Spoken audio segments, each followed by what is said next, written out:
예수 선교교회 주일 예배를 하나님 앞에 드리겠습니다. 오늘은 2026년 2월 8일 주일입니다.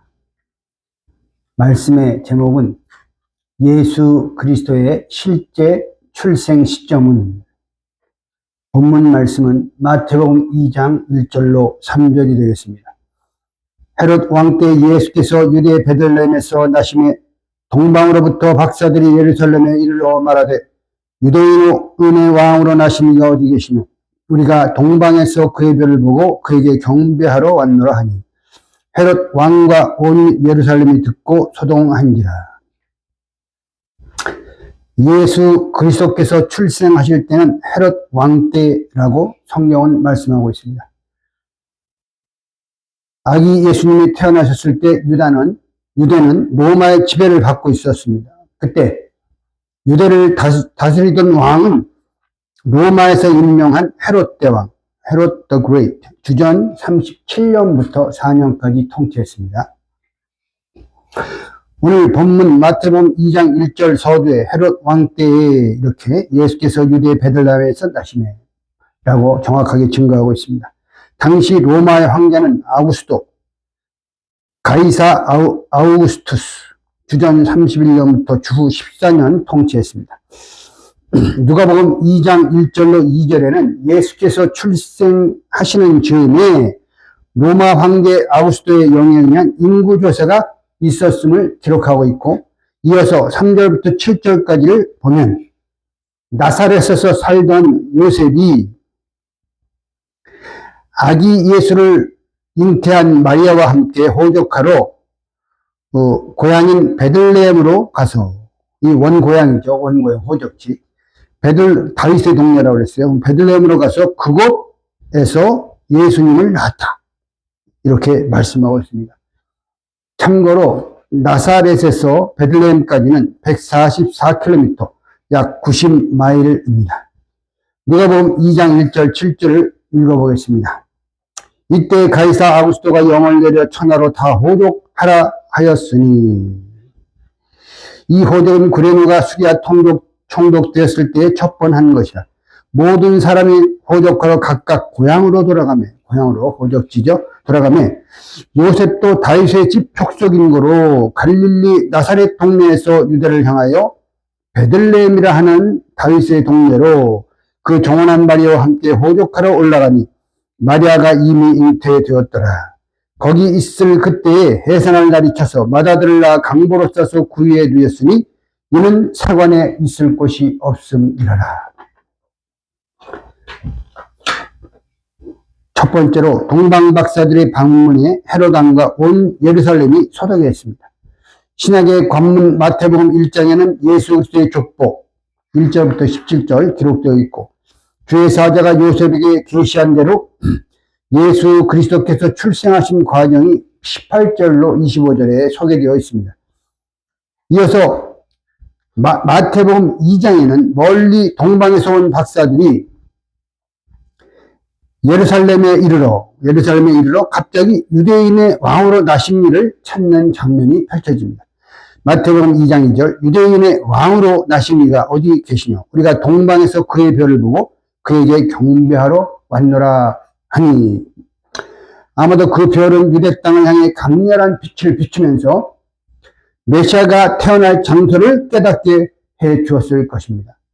그 순간 동방박사들은 그 별이 민수기 24장 17절에서 예언된 그 별이라는 것을 알아차렸기 때문에 그의 별이라고 부른 것이죠. 그의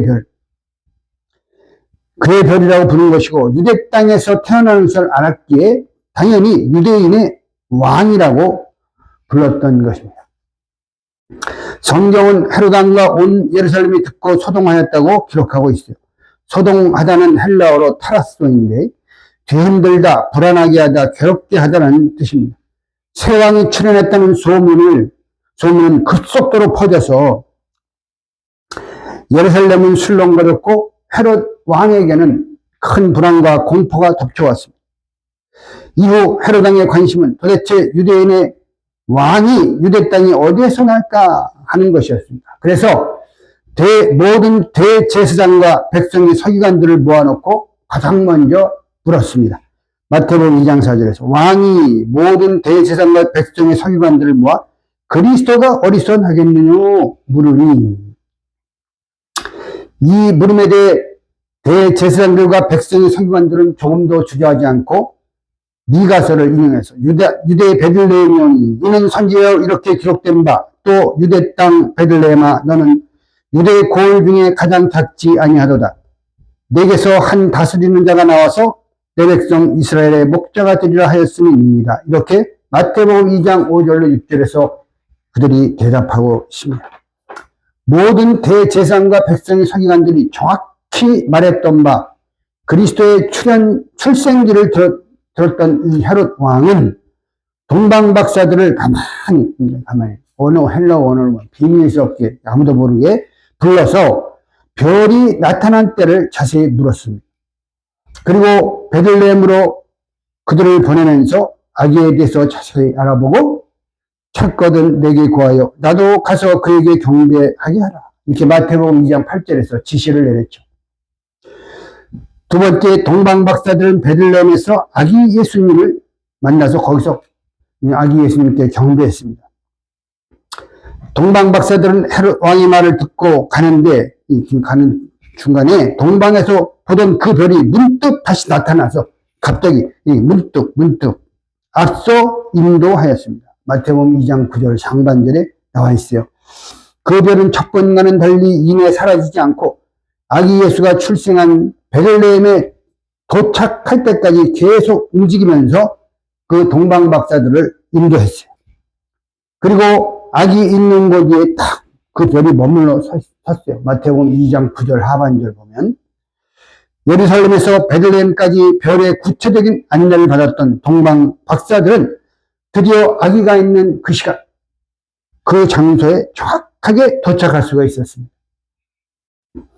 참으로 동방박사들의 기쁨은 형용할 길 없는 극치의 것이었다고 마태복음 2장 10절에서 말씀하고 있죠. 별을 보고 가장 크게 기뻐하고 기뻐하더라. 이 별이 탁 예수님 있는 곳에 멈췄어서 거기서 비추고 있는 거예요. 동방박사들은 별이 머문 그 집에 들어가서 아기와 모친 마리아가 함께 있는 것을 보고 엎드려 아기 예수께 경배하고 보배합을 열어 황금과 유향과 몰약을 예물로 드렸습니다. 세 번째, 동방박사가 떠난 후에 그날 밤 아기 예수님은 애굽으로 피신하셨습니다.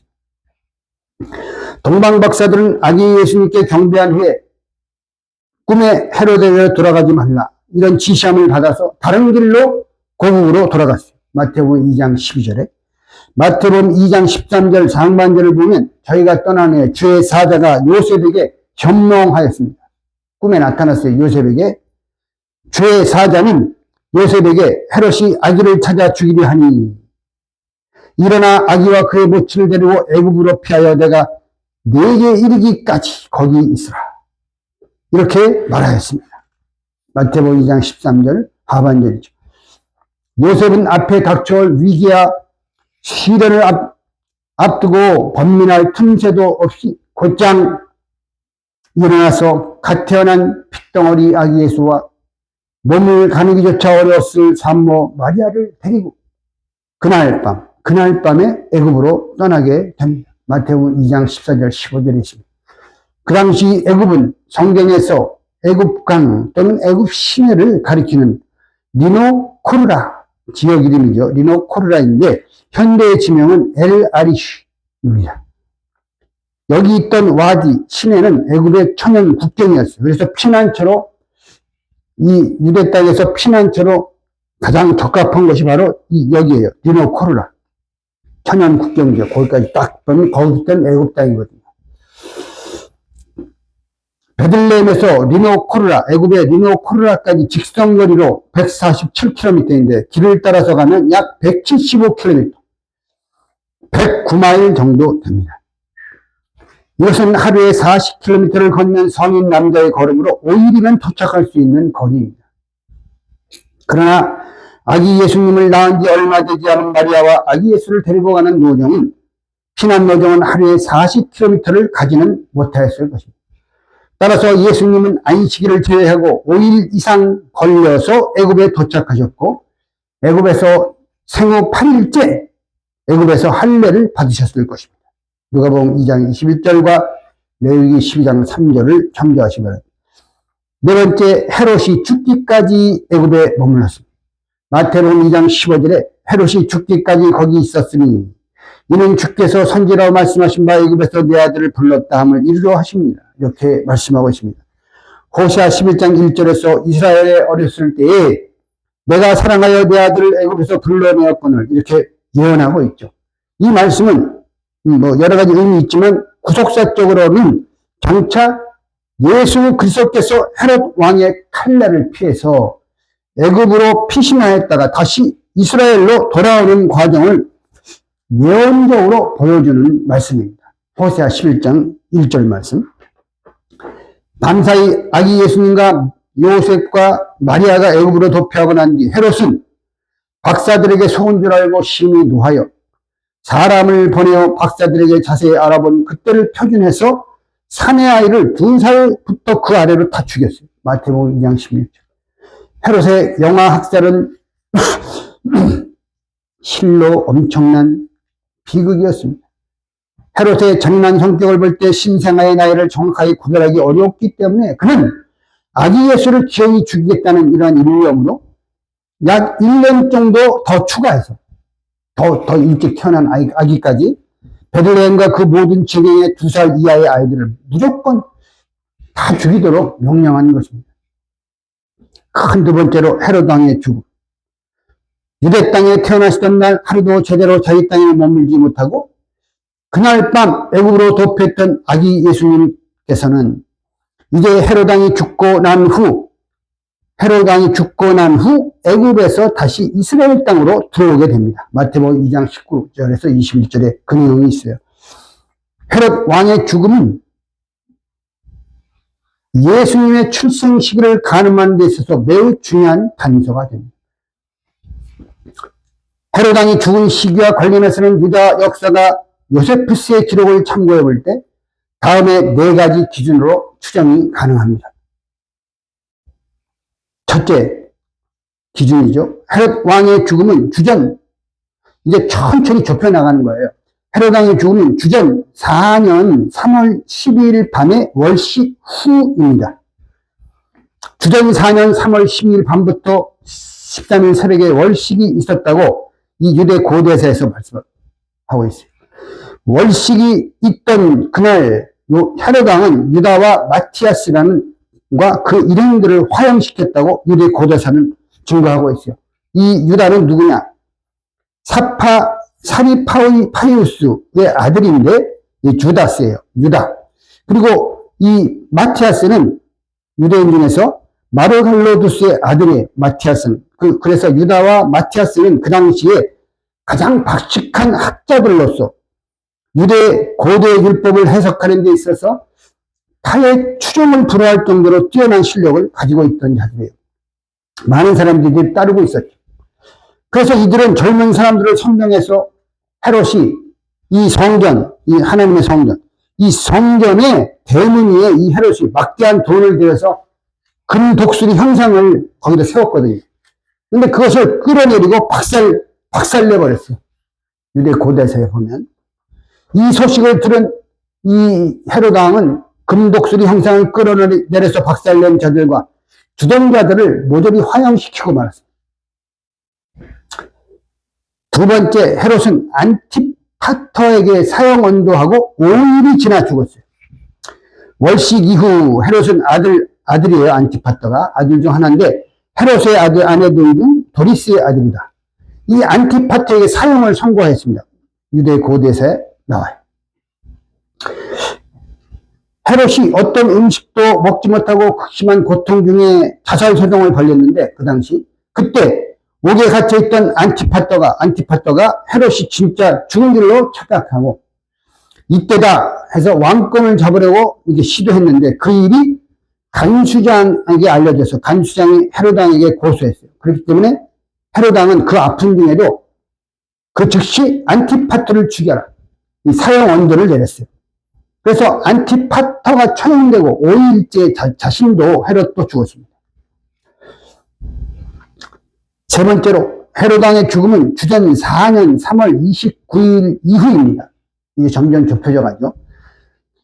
헤롯이 로마로부터 왕으로 임명받은 때는 주전 40년인데 안티고누스를 살해하고 주전 40년에 37년을 이게 유대왕으로 있었죠. 그래서 이 안티고누스를 살해하고 이 헤롯이 실제 통치한 시기는 주전 37년, 여기 37년에 안티고누스가 살해당했으니까 헤롯에게 37년부터 시작한 거예요. 실제 통치는. 그래서 주전 37년이 실제 통치 시작한 때예요. 헤롯 왕이. 이와 관련하여 요세푸스는 헤롯은 안티고누스를 살해하고 왕위에 오른 후 34년간 로마에서 왕으로 추대받은 때부터 계산하면 왜냐하면 로마에서 왕으로는 미리 그 3년 전에 주전 40년에 임명을 한 거거든요. 먼저 안티고누스가 통치했음에도 불구하고. 그래서 주전 4년까지 빼면 37년간 유대국을 통치하다가 세상을 하직한 것이다. 이렇게 기록하고 있어요. 요세푸스에는. 이 기록에 의하면 헤롯은 주전 4년까지 통치해야 합니다. 왜냐하면 주전 37년부터 안티고누스를 살해하고 실제 통치를 시작한 헤롯이 실제 통치를 시작한 주전 37년부터 계산하여 통치 34년이 되는 해는 주전 4년이기 때문이죠. 그런데 탈무드에는 니산은 유대력으로 1월을 가리키죠. 1월. 니산 1일은 왕의 즉위 및 통치 10년의 첫날이다. 이런 기록이 있어요. 그래서 헤롯 통치 34년이 시작되는 니산 1월 1일은 태양력으로 주전 4년 3월 29일에 그날이 태양력으로.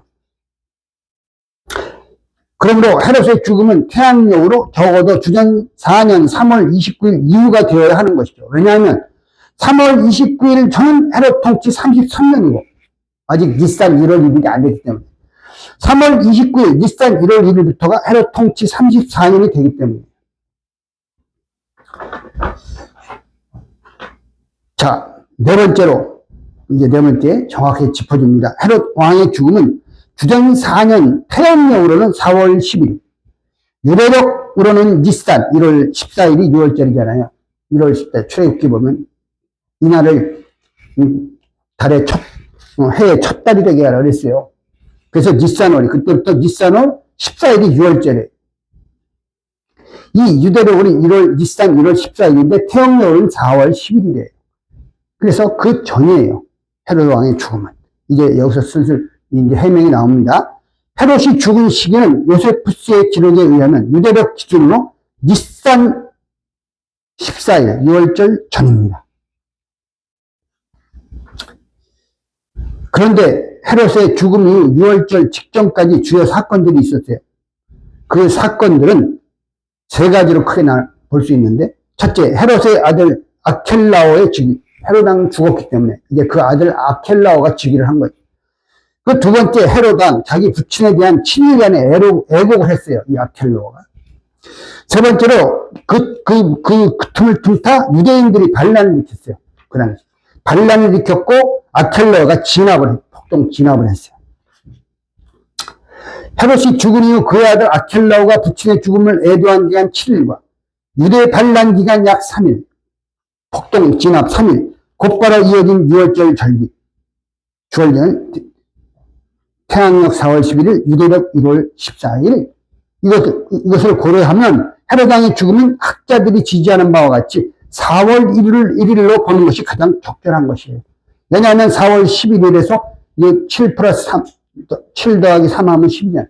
근데 4월 10일에서 10 빼면 4월 1일. 그래서 4월 1일 날 많은 학자들이 헤롯 왕이 그날 죽었다. 이렇게 보는 것이죠. 그래서 이것은 앞서 살펴본 대로 3월 29일 태양력, 니산월 1월 1일 이후잖아요. 큰 세 번째로 맏아들의 헌신 예식과 산모 마리아의 결례 예식. 헤롯의 이때는 언제냐? 헤롯의 죽음 후 6월절 제사 직전이에요. 이때가 예수께서 출생하신 주전 4년, 그해 4월 11일 저녁부터 시작된 6월절 제사는 중간에 군인들의 공격을 받았죠. 이제 폭동이 일어나고 막 그랬기 때문에. 공격을 받았으나 다시 절기 제사가 드려지는가 싶더니 아켈라오가, 이 새로 또 유대 왕에 대한 아켈라오가 군인을 풀어서 약 3,000명을 학살하는 참상이 벌어졌어요. 그리고 나서 아켈라오는 각기 이게 다 죽일 수는 없으니 각기 다 고향으로 돌아가라 이렇게 명하자 유대인들은 모두 성전을 떠났으니 그해의 6월절 절기는 대대적 소송과 유혈충돌로 제대로 지켜지지 못했습니다. 이처럼 당시 6월절은 너무나 어수선했던 나머지 마리아가 성전에서 정상적인 절차를 밟아 결례를 행하기에 불가능한 상황이었어요. 그런데 누가복음 2장 기록에 따르면 마리아와 아기 예수가 아무런 방해를 받지 않고 성전에서 율법을 좇아 결례를 모두 행한 것을 볼 수 있습니다.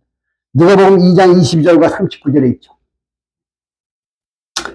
이는 결례 예식을 행한 때가 3,000명 대학살이 있기 전에 행하여진 것이다 라는 추정을 크게 뒷받침합니다.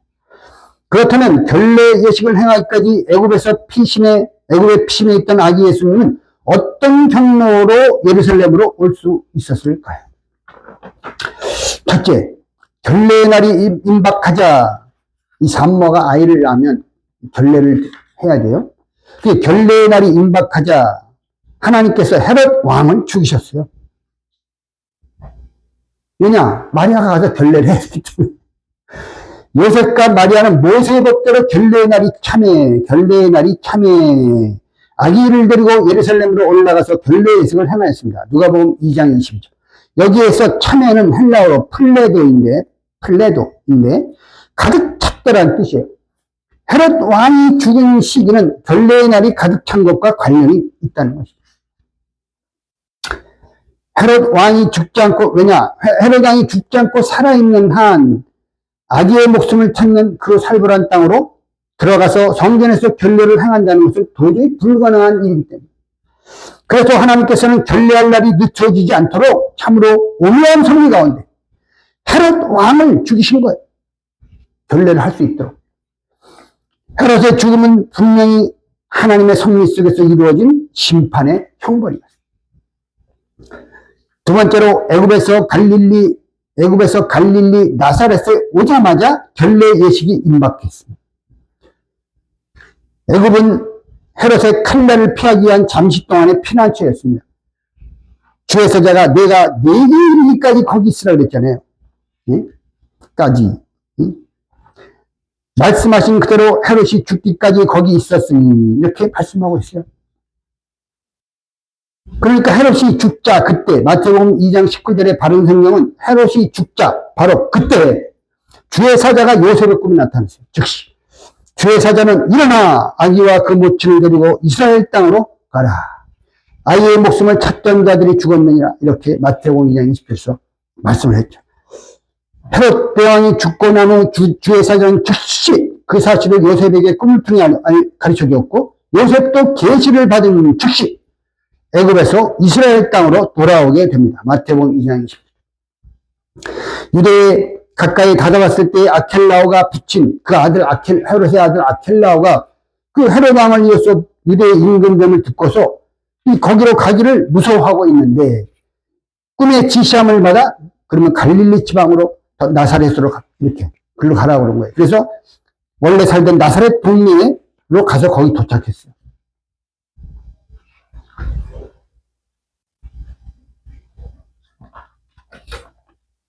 애굽의 엘 아리시 지역에서 나사렛까지는 직선거리로 약 224km이며 당시의 지형과 도로 사정을 고려하면 약 242km, 150마일 정도 됩니다.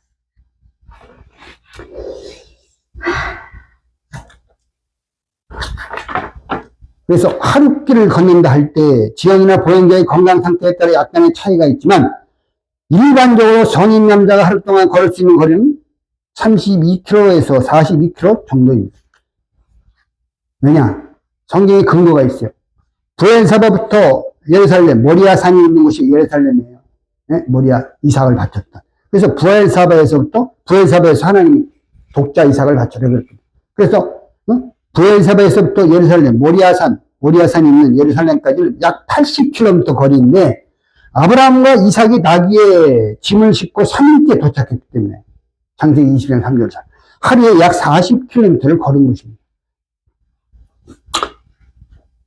요셉은 애굽에서 나사렛으로 돌아갈 때 나귀에 마리아와 아기 예수를 태우고 그 정도의 속도로 걸었을 것입니다. 그러므로 242km를 하루 길 40km로 계산하면 주전 4년 4월 1일에 출발하여 6일째 4월 6일에 나사렛에 도착하게 됩니다. 4월 1일에 4월 1일 헤로당의 죽은 날이니까 태양력. 응? 그 즉시 출발했습니다. 그러니까 4, 6, 24 6일째 도착하게 되잖아요. 40km로 가면 4, 6, 240. 나사렛에 4월 6일 날 도착하게 돼요. 그리고 그 다음날 4월 7일은 안식일이었어요.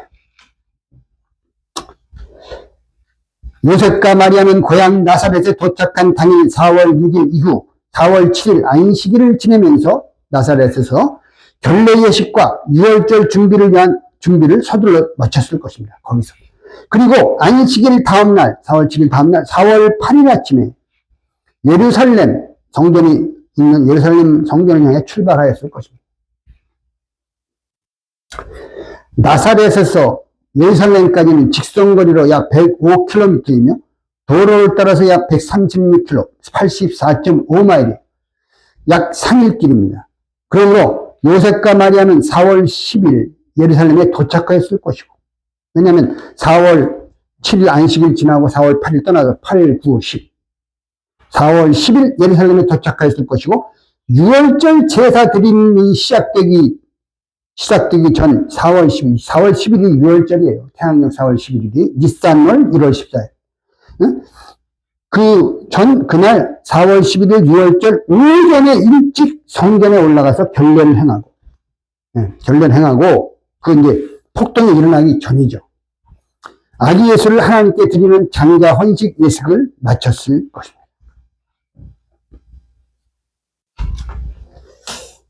세 번째로 성전에 올라가 맏아들 아기 예수님을 하나님 앞에 바쳤습니다. 요셉과 마리아가 결례의 날이 차서 아기를 데리고 예루살렘으로 성전으로 올라가는 두 가지 예식 때문이었어요. 첫째, 장자를 하나님께 바치는 예식.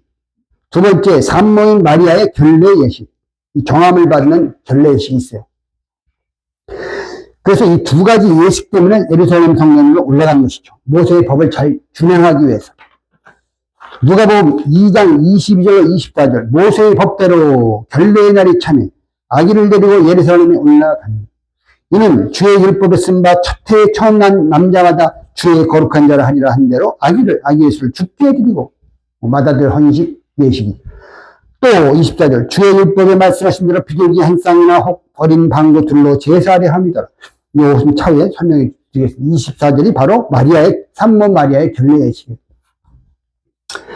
요셉과 마리아는 결례의 제물을 드리는 산모 결례의 제물을 드리는 문제와는 별도로 예수님을 성전으로 안고 가서 그를 성별하여 하나님께 바쳤다. 네. 이스라엘의 처음 남자마다 다시 설명을 드리는 겁니다.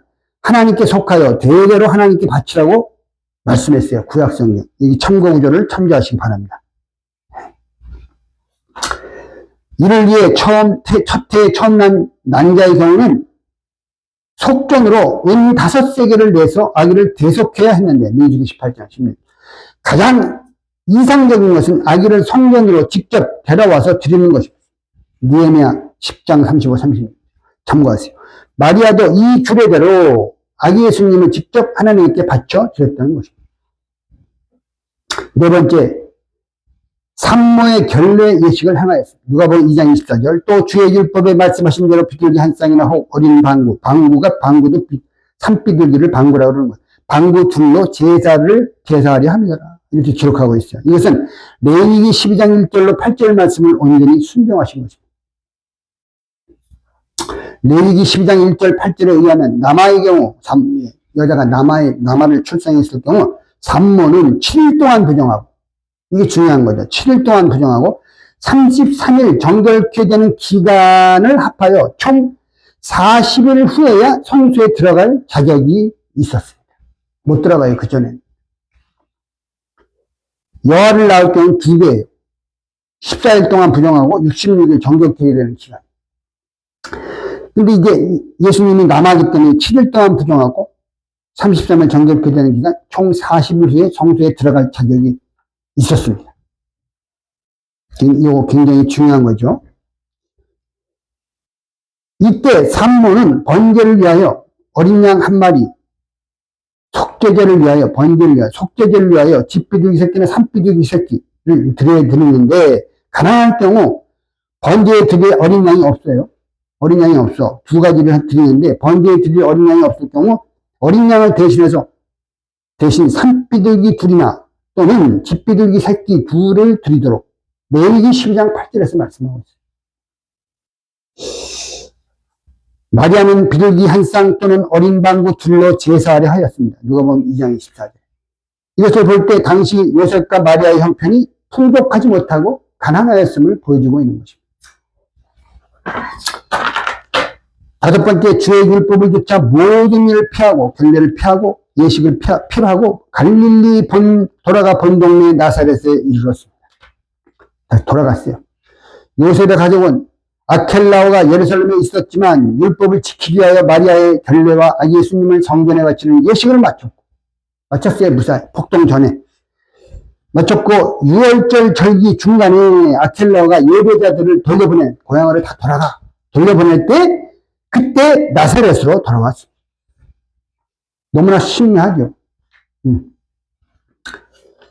이후로 예수님은 어린 시절 동안 나사렛에서 계속 살았습니다. 누가복음 2장 39절에 주의 율법을 조차 모든 일을 피하고 갈릴리로 돌아가 본 동네 나사렛에 이르니라 말씀하고 있어요. 자, 마지막 결론입니다. 예수 그리스도의 출생 날짜. 율법에 의하면 여인이 아들을 낳고 정결케 되는 기한 40일이 지나기 전에는 성물을 만질 수도 없고 성전에 들어갈 수도 없습니다. 레위기 10장 1절. 아까 설명드렸죠. 당시 태양력으로 4월 11일, 유대력으로는 1월 14일, 니스탄월 1월 14일이에요. 6월절. 저녁에 진행되는 6월절 제사에는 유대인의 폭동과 아켈라오에 의한 3,000명 대학살이라는 6월 천국이 벌어져 그해의 6월절은 유례없는 폭동과 난리 속에 제대로 지켜지지 않았습니다. 다시 설명드리는 것입니다.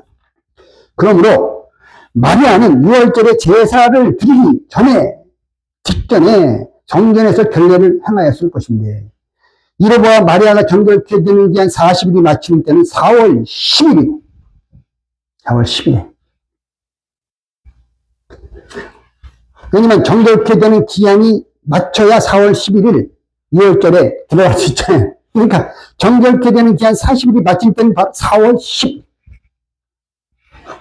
4월 11일 6월절 제사에 드려지기 직전 먼저 결례 예식을 행한 것입니다.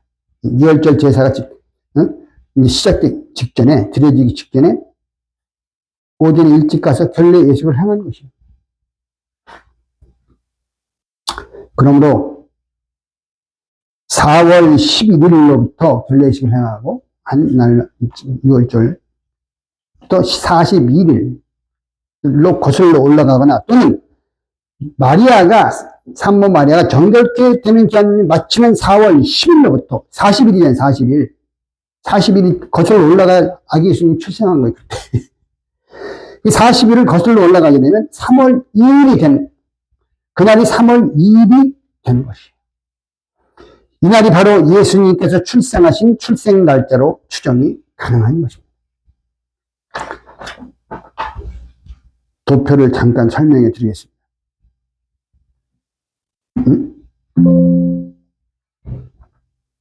죄송합니다.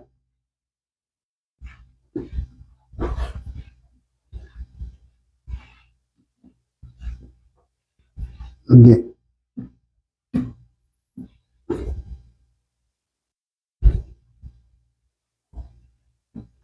이 도표를 보셔야 되기 때문에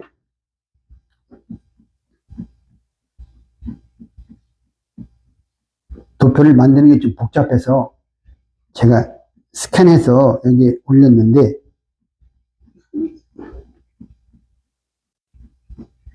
이 달력 비교입니다. 유대력과 태양력 달력 비교.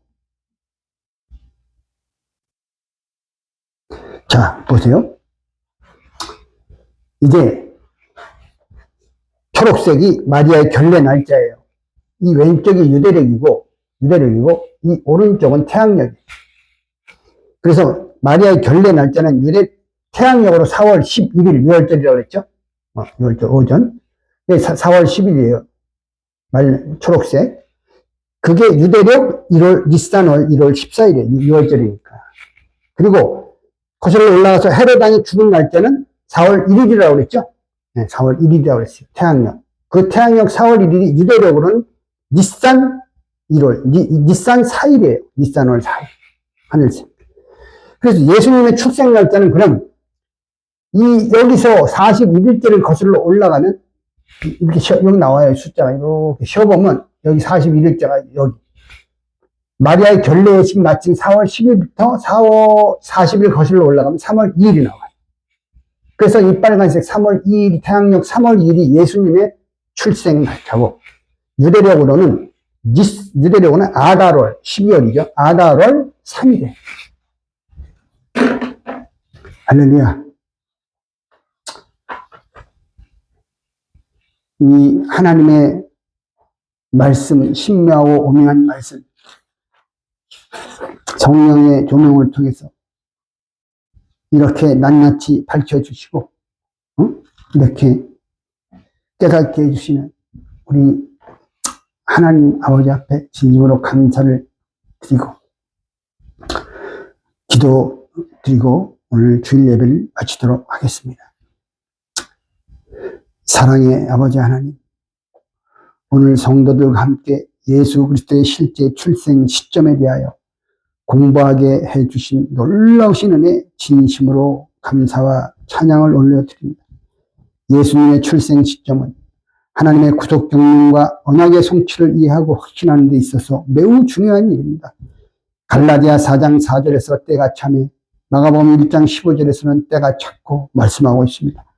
성경에 기록된 모든 사건들의 역사적 사실성을 밝히는 첫걸음은 바로 그 사건이 발생한 연대를 밝히는 일인데, 이처럼 예수 그리스도의 출생 시점을 밝히 알게 해주시고 생명력 넘치는 하나님의 구속사를 깨닫게 해주시는 아버지 하나님의 경이로운 은혜를 저희들의 좁은 입술로 어찌 다 감사를 안 할 수 있겠습니까?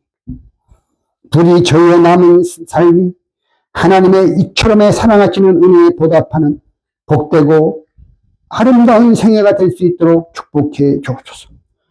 또한 하나님의 말씀을 존중히 여기는 자를 존중히 여기시는 그 복을 저희들이 다 받아들이는 복된 성도들 다 되게 축복해 주시옵소서. 믿사옵고 존귀하신 예수 그리스도의 이름 높이 받들어 간절히 기도드리옵나이다. 아멘. 축도로서 오늘 주일 예배를 마치겠습니다. 지금은 우리 구주 예수 그리스도의 한없는 은혜와 성경에 숨겨져 있는 이런 양들을 낱낱이 밝혀주시는 하나님 아버지의 놀라우신 극진하신 사랑하심과 성령님의 내주교통 인도 역사하심이 사랑하는 예수교회 성도들 머리 일과 그들의 삶의 터전과 자녀들과 사랑하는 모든 말씀의 교회들과 성도들 위해 이제로부터 영원토록 함께 있을지어다. 아멘.